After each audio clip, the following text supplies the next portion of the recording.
तर शेतकरी बंधूंनो, आज आपण बघू शकता हा मक्याचा प्लॉट. या मक्याच्या प्लॉट मध्ये पूर्ण प्लॉट हा लाल पडलाय. याचं कारण असं की हे तुम्ही बघू शकता, या मक्याचा पान पूर्ण ह्या कडा लाल तपकिरी कलरचा झालेला आहे. हे कामुळे झालेलं आहे मित्रांनो, याचं कारण आपण जाऊन घेऊ शकता. हे फॉस्फरसची डिफिशियन्सी आहे मित्रांनो. तर या काही यामध्ये शेतकऱ्यांची सुद्धा काही चुकी असते. शेतकरी थोडं पाणी वगैरे जास्त देऊन टाकतात आणि जे मागचं परतीचा पाऊस आपला होऊन गेला त्यामुळे सुद्धा हे होऊन जाते. काही व्हेरायटीला ते सहनशक्ती नसते पाणी जास्त ऍब्झॉर्ब करण्याची, त्यामुळे हे होते. तर हे जे आहे मित्रांनो, हे फॉस्फरसची डिफिशियन्सी आहे.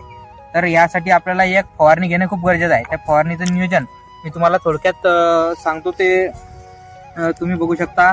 तर अळीचा सुद्धा प्रादुर्भाव, त्यासाठी अळीनाशक पण सांगतो. त्यामध्ये इमामॅक्टिन बेंझोइट जे की 5% SG या फॉर्ममध्ये मार्केटमध्ये मिळते, ते 10 ग्रॅम प्रति 15 लिटर पंपासाठी याचा आपण वापर करू शकता. त्यानंतर झिंक जे 12% चिलेटेड फॉर्मचं झिंक आपल्याला 25 ग्रॅम प्रति 15 लिटर पंपासाठी वापरावे. त्यानंतर फेरस 12% चिलेटेड फॉर्मचं फेरस, ज्यामध्ये ते पण 25 ग्रॅम प्रति 15 लिटर पंपासाठी वापरावे. त्यानंतर नॅनो DAP, फॉस्फरसची कमतरता असल्यामुळे मित्रांनो नॅनो DAP वापरणं या ठिकाणी खूप गरजेचं आहे. 40 ते 50 मिली प्रति 15 लिटर पंपाच्या हिशोबाने आपल्याला ते वापरणं गरजेचं आहे. तर अशा प्रकारे आपला मका सुद्धा लाल पडत असेल. भरपूर शेतकऱ्यांना हे प्रॉब्लेम या दिवसामध्ये येत आहे मित्रांनो. आम्हाला खूप शेतकरी भेटले, शेतकऱ्यांचे फोन येतात किंवा विचारतात. तर हे खूप मोठी काही समस्या नाही आहे.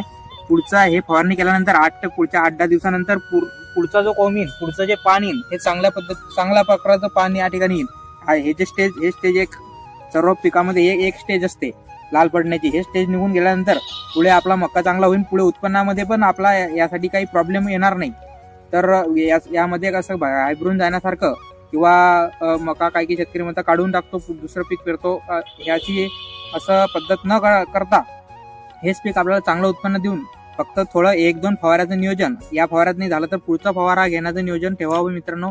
त्यामुळे आपला पीक हे चांगलं होईल आणि हे समस्या दूर होईल. तर आजची माहिती तुम्हाला कशी वाटली आम्हाला कमेंट सेक्शनमध्ये सांगा. आणि तुमच्या काही शेतकरी मित्रांना पण असा प्रॉब्लेम येतील, त्यांना हा व्हिडिओ शेअर करा. भेटूया मित्रांनो पुढच्या व्हिडिओमध्ये. तोपर्यंत राम राम.